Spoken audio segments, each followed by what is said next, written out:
Hi there, Taurus. Thank you for joining me for your monthly forecast for February. This month is going to be so highly fascinating for us all because, of course, it has two eclipses. The lunar eclipse on the 11th and the solar eclipse on the 26th. But it begins for you with the sun high in the sky. This is an opportunity for you to be more assertive and more ambitious about what you want to achieve. Now, there is going to be a quarter moon in your sign on the 4th, which suggests that not everybody you encounter is necessarily going to be swept away by some of your ideas. But then again, it may be that you're in a role of leadership and you have to deal with people who don't always want to toe the line with what you expect. So a tiny bit of conflict is possible, but it may just about be realigning your individual hopes and ambitions and individuality with the more worldly expectations that we all have to encounter.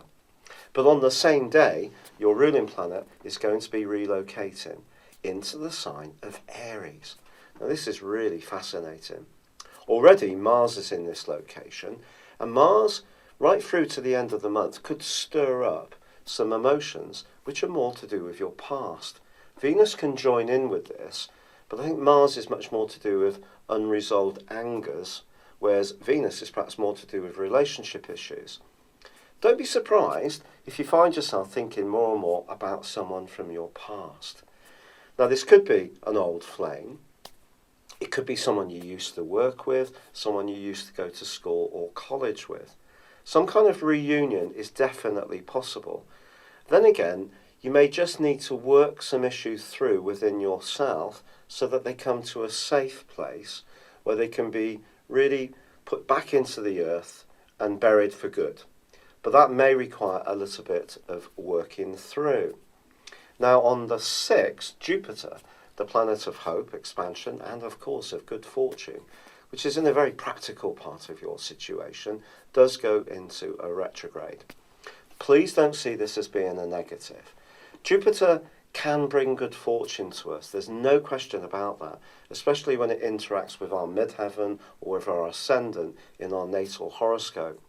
For you, I just feel that Jupiter going into a retrograde is an opportunity to think even more carefully about your structure in life and the basic organisation you bring to your everyday world. And that's where you could use your leadership ability so well, because Mercury moves on the 7th to support the Sun, switching into Aquarius. It's really a great location here. It could see you thinking about a new job, applying for an interview, going through some kind of course of retraining, anything which can change the way that you link with the wider world can be very positive in the following 21 days. However, there is also an added opportunity because Mercury then goes on to forge from the 22nd a brilliant link with Mars. What you do behind the scenes this month, Taurus, is going to be just as important as what you do in a more obvious way. But then we get to the lunar eclipse of the 11th, which for you is in a very tender location. It's about your emotions, family life, and where you live. Now, of course, the sun's competing for your attention in terms of your worldly interactions. If you are making some changes around your career or profile in life or doing something around property, you're just being asked to check out how comfortable you feel within yourself around this. But the wonderful thing about this lunar eclipse is that it is linking in brilliantly with Uranus, with Saturn, and also Jupiter. So the generally very positive energies that those three planets have been shaping for us all in the early parts of this year are actually going to be boosted significantly by this lunar eclipse. But of course, Uranus for you has been for some years in a very hard to identify but really quite restless area, a more psychological area. So there could be a sense that something needs to change around the basic roots of your life in order for you to capitalise on something that's more important to you in a more worldly way. And change for us all is not always easy. And for your sign, it can be something that you resist because of the comfort being a fixed sign that you get from sticking to what you know. But this is going to provide this eclipse some options for the next 6 months. Now, by the 18th of this month, the sun moves into Pisces, which is great for you because if you think about it, Earth, which you are, carries water, which is Pisces. So you're a wonderful conductor for the energy that the sun in Pisces can bring. It also is going to help you to think more about your long-term hopes, your friendships and your connections in this regard. Now, as the month draws on, there is that solar eclipse, but this solar eclipse is going to work in a pair with the lunar eclipse that occurred earlier in the month.